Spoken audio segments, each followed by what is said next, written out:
하나님 말씀은 구약성경 창세기 43장 1절부터 15절까지 말씀입니다. 구약성경 67쪽입니다. 창세기 43장 1절부터 15절까지 말씀입니다. 저 여러분이 한 절씩 교독하겠습니다. 그 땅에 기근이 심하고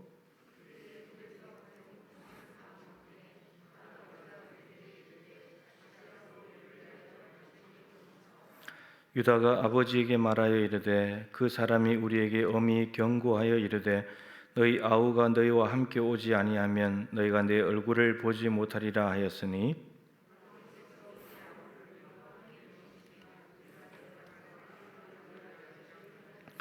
아버지께서 만일 그를 보내지 아니하시면 우리는 내려가지 아니하리니 그 사람이 우리에게 말하기를 너희의 아우가 너희와 함께 오지 아니하면 너희가 내 얼굴을 보지 못하리라 하였음이니이다.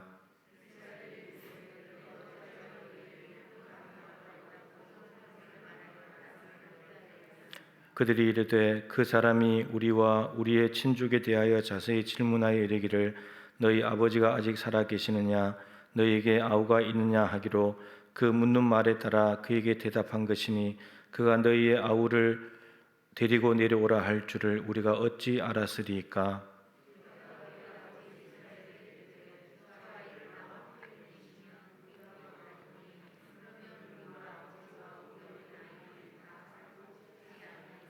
내가 그를 위하여 담보가 되오리니 아버지께서 내 손에서 그를 찾으소서. 내가 만일 그를 아버지께 데려다가 아버지 앞에 두지 아니하면 내가 영원히 죄를 지리이다.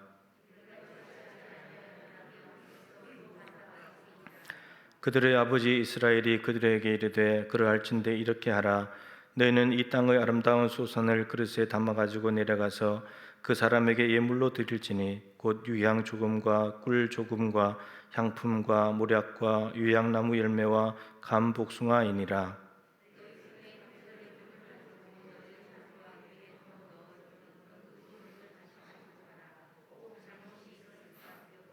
내 아우도 데리고 떠나 다시 그 사람에게로 가라.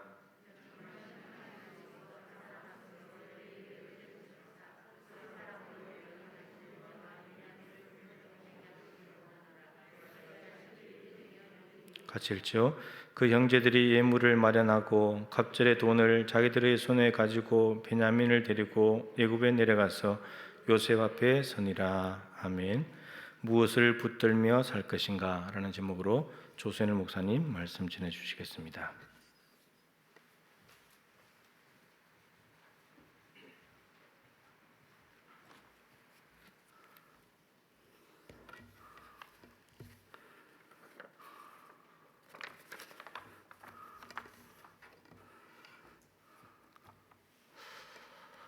오늘 본문의 말씀을 통해서 여러분과 함께 야곱의 이야기를 함께 나누고자 합니다.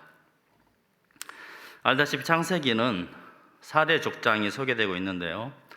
아브라함, 이삭, 야곱, 요셉입니다. 그런데 여러분 혹시 이 4대 족장 가운데 여러분은 누가 제일 좋다고 생각하시고 또 한편으로 반대로 이 4대 족장 중에 누가 가장 별로라고 생각을 하십니까? 아마 각자가 제일 좋아하는 족장은 조금 다를 수 있다고 생각합니다.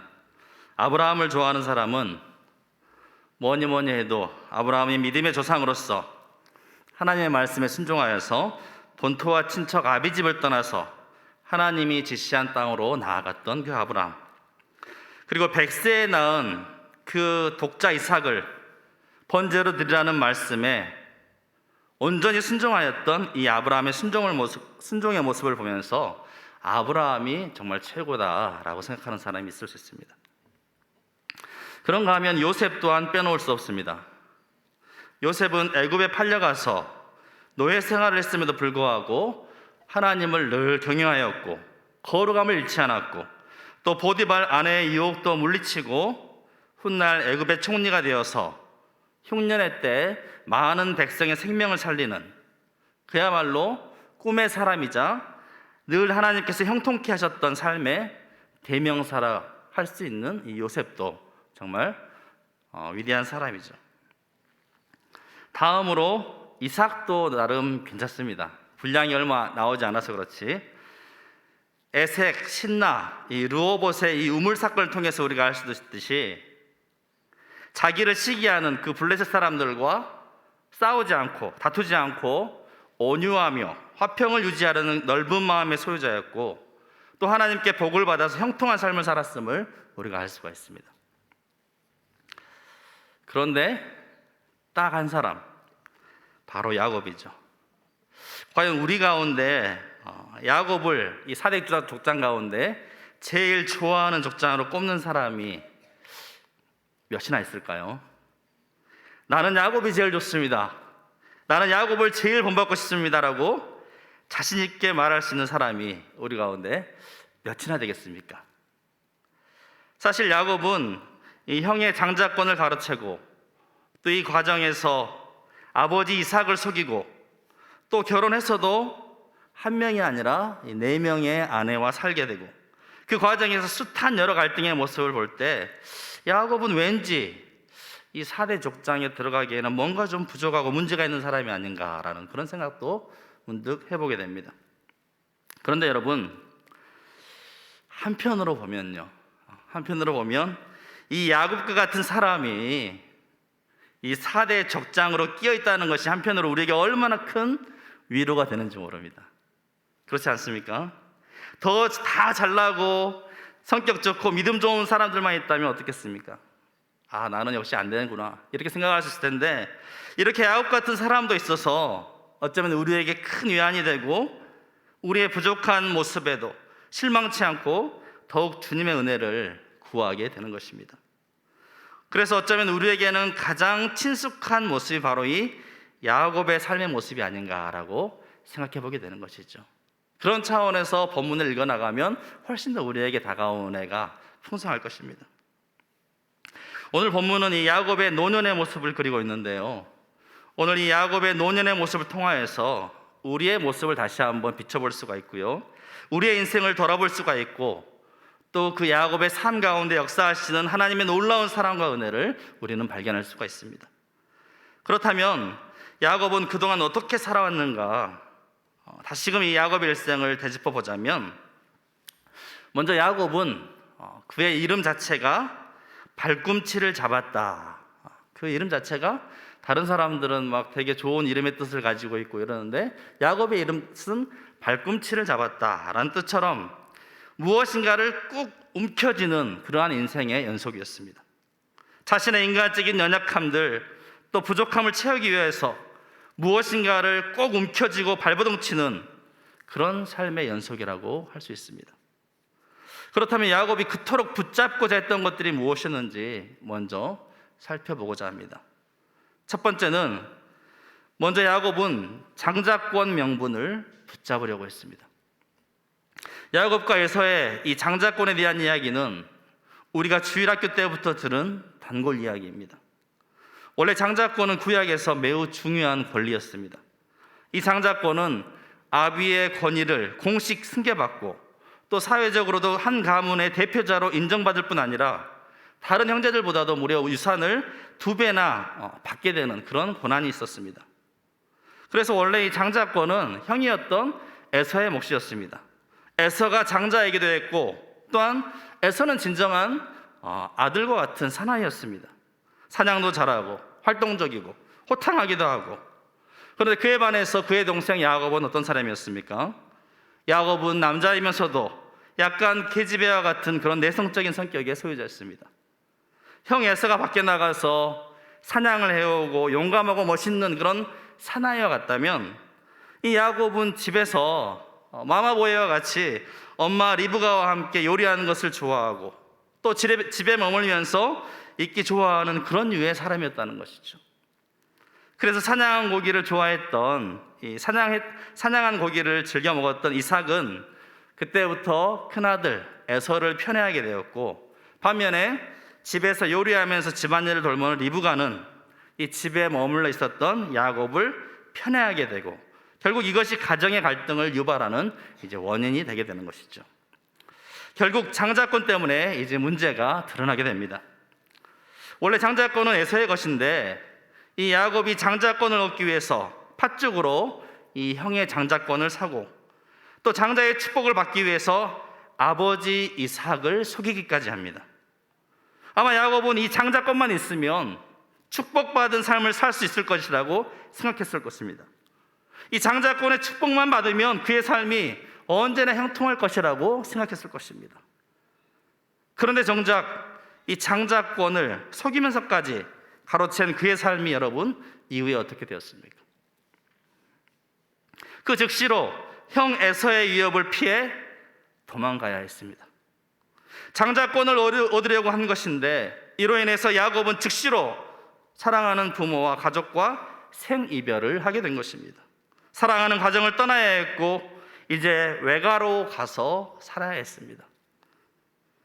아마 가정에 계속 있었다면 그래도 그렇게 고생할 일은 없었을 것입니다. 이후에 야곱의 삶을 보면.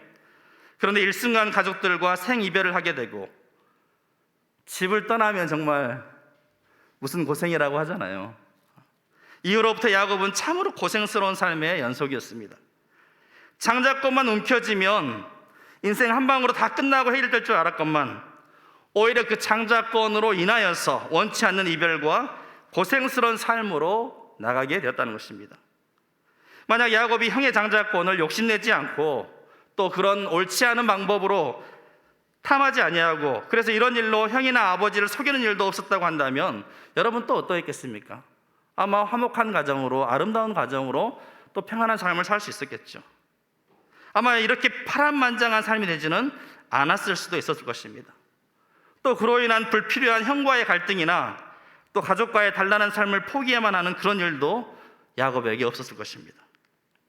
근데 야곱은 어떻게 되었습니까?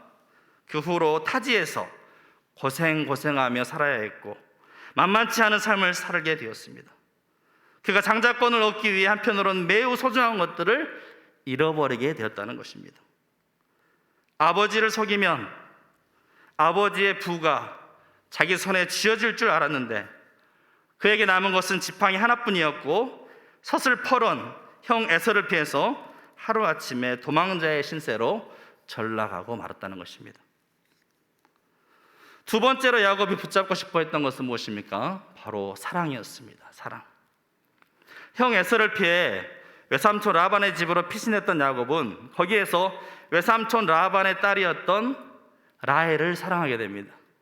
그래서 사랑하는 라헬을 얻기 위해서 7년 동안 라반을 섬겼습니다.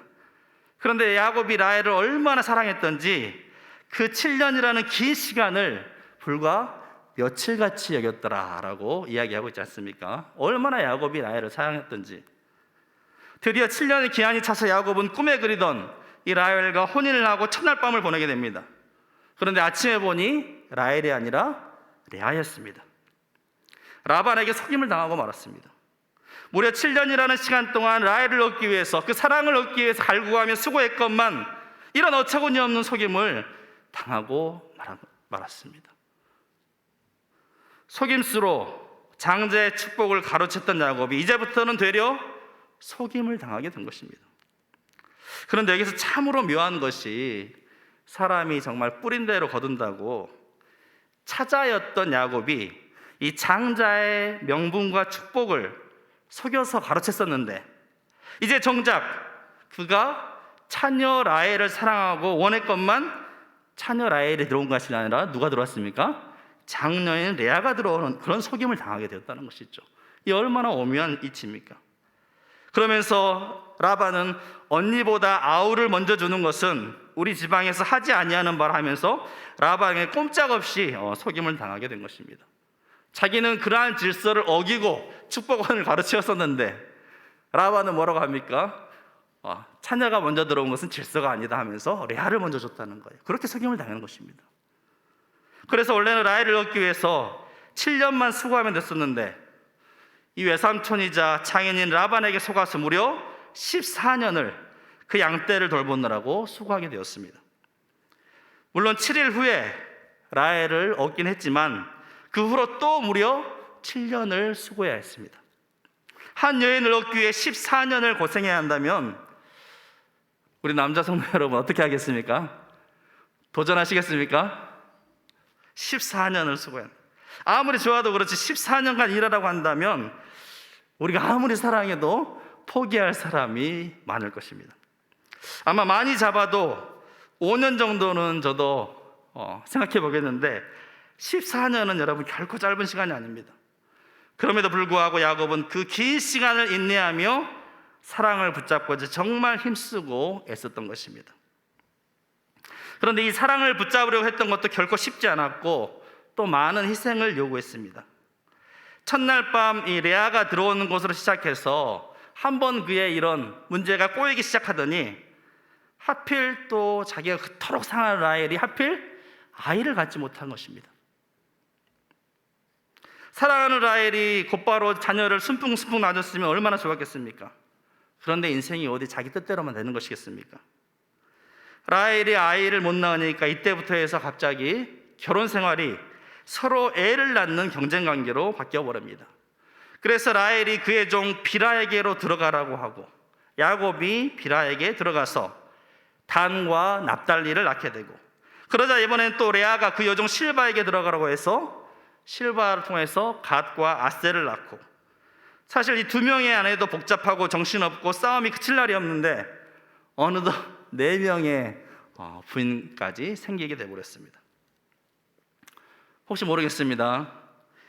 남자분들은 한편으로 얼마나 이 야곱이 부러울까라고 생각하시는 분들도 계실지 모르겠지만, 여러분, 서로 다른 4명의 여자와 산다는 일이 얼마나 피곤한 일이겠습니까? 자기가 좋아하는 라헬과 살면 될 것을 원치도 않는 3명의 여자와 같이 살아야 되고, 또 자기들끼리 관계라도 좋으면 다행이겠구만 서로 끝없이 경쟁하는 그 자매 틈에서 또 여정들까지 꼬이게 돼서 얼마나 야곱의 삶이 하루하루 힘들고 피곤했겠냐 말입니다. 여러분, 이런 가정에 살면 어떻겠습니까? 그래도 다행히 하나님께서 이 라헬의 소원을 들으시고 태를 여셔서 아들 요셉을 낳게 합니다. 그런데 기쁨도 잠시, 라헬이 둘째 베냐민을 낳을 때 난산으로 인해서 결국 죽고 말죠.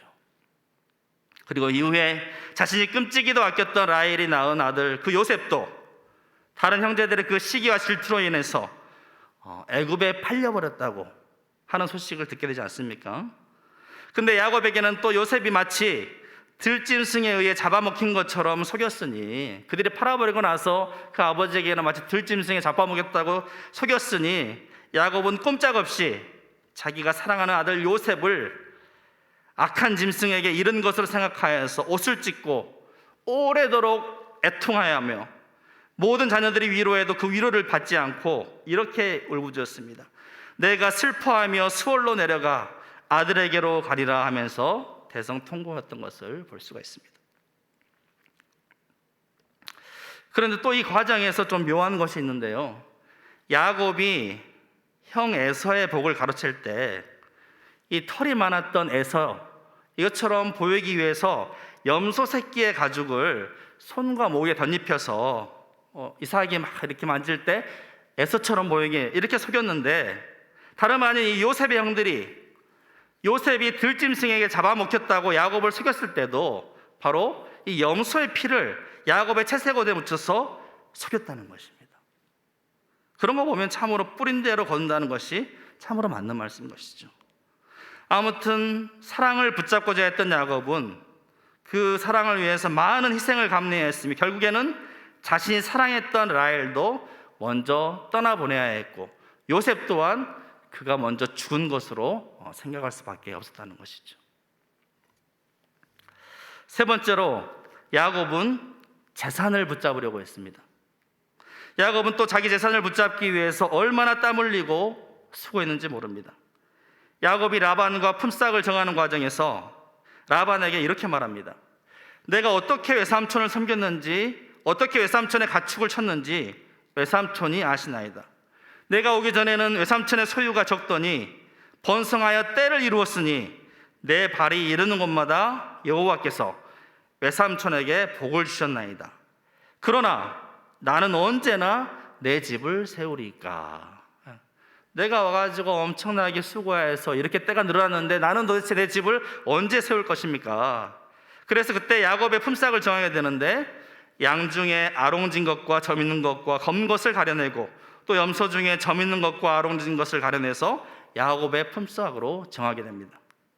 그때부터 또 야곱이 꾀를 내어서 이 버드나무와 살구나무와 신풍나무의 푸른 가지를 가져다가 그것들의 껍질을 벗겨서 흰 무늬를 내고 튼튼한 양이 새끼 뵐 때는 야곱이 개천에다가 양떼의 눈앞에 그 가지를 두어서 양이 그 가지 곁에서 새끼를 베게 하고 만약 그 양이 약한 양이면 그 가지를 두지 아니하여서 그렇게 함으로 말미암아 약한 것은 라반의 것으로 점점 몰리게 되고 강하고 좋은 양들은 튼튼한 것은 다 야곱의 소유로 돌아오게 됩니다.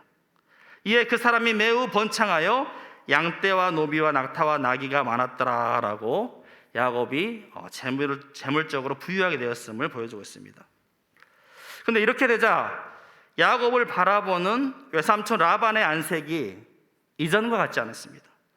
그래서 야곱도 라헬과 레아를 불러서 그대들의 아버지가 나를 속여서 품삯을 10번이나 변경했다고 하면서 막 억울함을 호소하면서 라반 몰래 도망을 가게 되는 것이죠. 근데 다시 라반에게 이제 따라잡히게 됩니다. 그때도 야곱이 라반에게 자신이 뭘 잘못했느냐고 자기가 그동안 얼마나 수고했는지에 대해서 막 얘기하면서 이렇게 말하죠. 내가 이와 같이 낮에는 더위와 밤에는 추위를 무릅쓰고 눈 붙일 겨를도 없이 지냈나이다. 내가 외삼촌의 집에 있는 이 20년 동안 외삼촌의 두 딸을 위하여 14년, 외삼촌의 양떼를 위하여 6년을 외삼촌에게 봉사하였거니와 외삼촌께서 내 품삯을 10번이나 바꾸셨다고 항변하게 되는 것이죠. 이토록 야곱이 자기의 재산을 모으려고 얼마나 여러분 힘썼는지 모릅니다. 그런데 이렇게 힘들게 모은 가축들이요 재산들인데 결국 시간이 흘러가면서 나중에 어떻게 됩니까? 오늘 본문에도 보겠지만 요셉이 애굽의 총리에 있을 때 7해 흉년이 계속되면서 이제는 정작 애굽으로 양식을 사러 가야 하는 그런 처지가 되고 말았습니다. 그 재산들이 자기가 어떻게 땀 흘리고 수며 모은 재산인데 흉년으로 인하여서 다 그것도 또한 놓게 돼버린 것이죠. 이상으로 야곱의 삶을 다시 한번 뒤돌아보면 아기 때 형의 발꿈치를 붙잡고 태어날 때부터 해서 끊임없이 야곱은 뭔가를 움켜쥐기 위해서 고군분투했던 것을 알 수가 있습니다. 장자권의 명분도 사랑도 재산도 꼭 움켜쥐려고 했지만 오히려 그에게 돌아오는 것은 이것들로 인한 고통과 슬픔의 그림자의 연속이었던 것이죠. 그래서 나중에도 보면 이 야곱이 애굽 왕 바로가 만난 자리에서 그의 나이를 물었을 때 야곱이 뭐라고 고백합니까? 내 나그네 길의 세월이 130년인데 험악한 세월을 보내었나이다 라고 고백하고 있습니다. 그가 막 형통한 삶을, 평안한 삶을, 축복의 삶을 누렸습니다 라고 고백한 것이 아니라 내 나그네 130년인데 그 길 가운데 험악한 세월을 보냈습니다 라고 고백했다는 것입니다.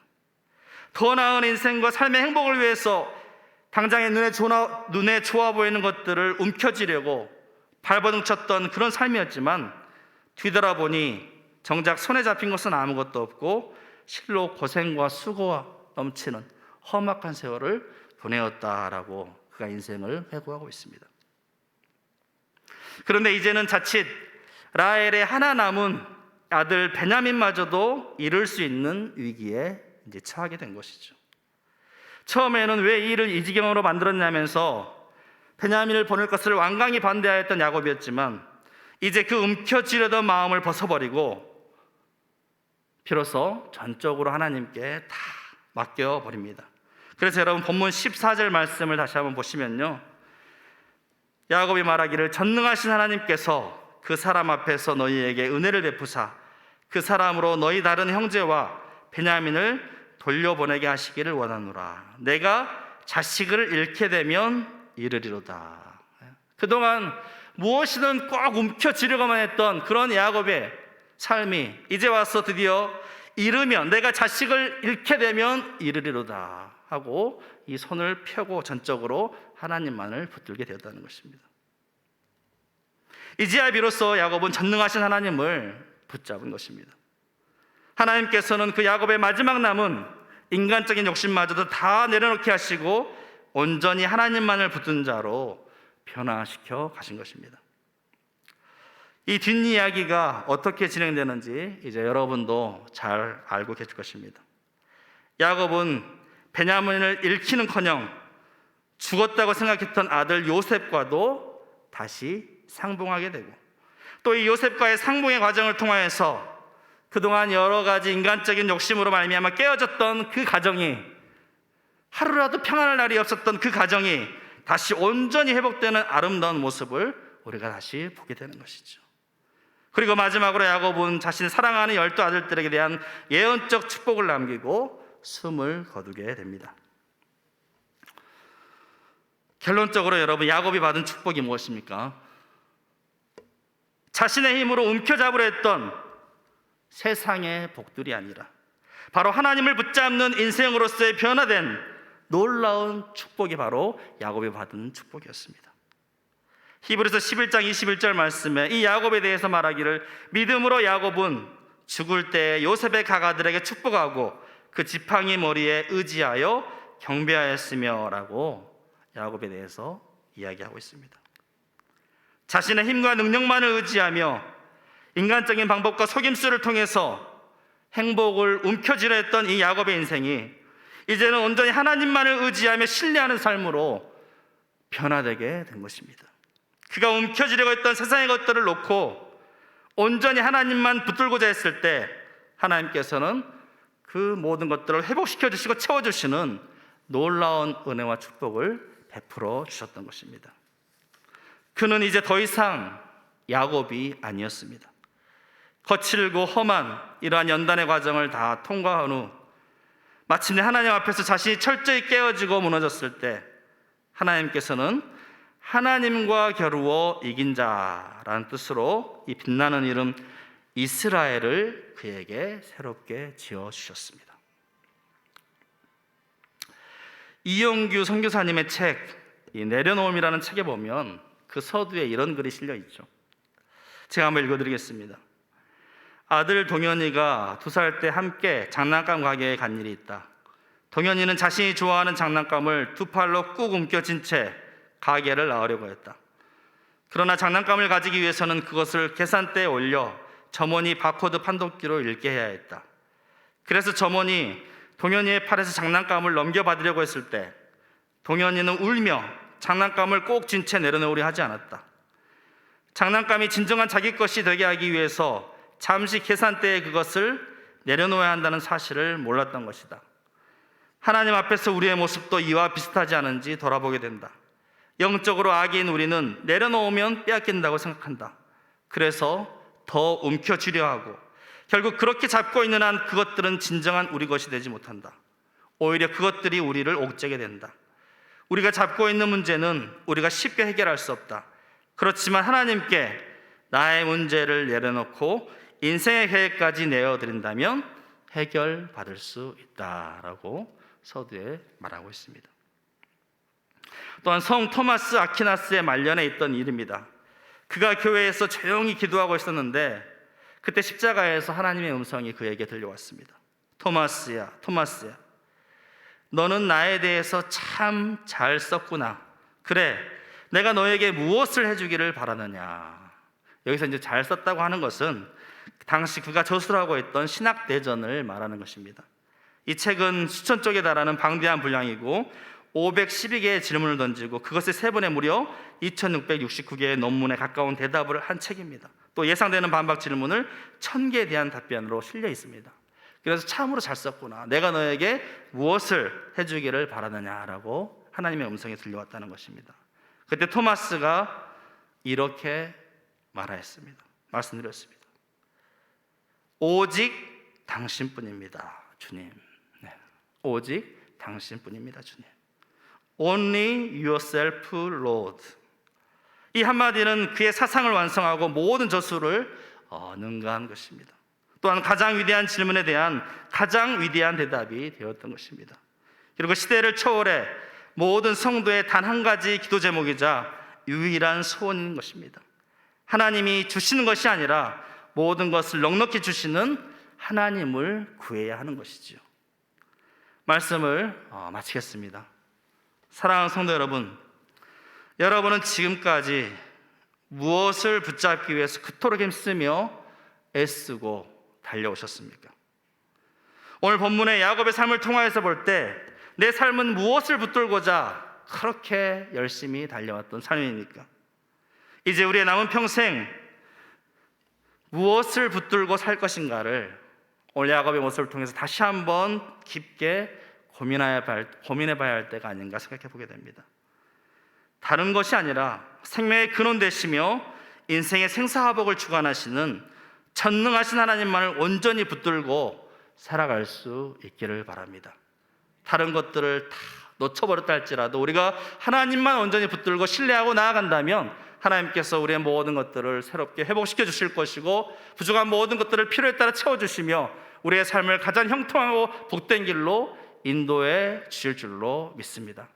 야곱은 참으로 그 품성은 부족하고 어찌 보면 너무나 부족한 사람이라고 할 수 있지만 그럼에도 불구하고 그가 자신이 붙잡으려 했던 모든 것들을 내려놓고 전능하신 하나님을 의지함으로 말미암아 이 4대 족장에 자신의 이름이 올라가는 놀라운 믿음의 본을 보여줄 수가 있습니다.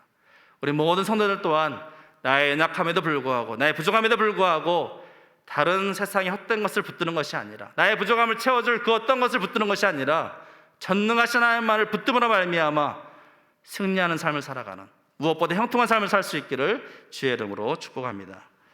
기도하겠습니다.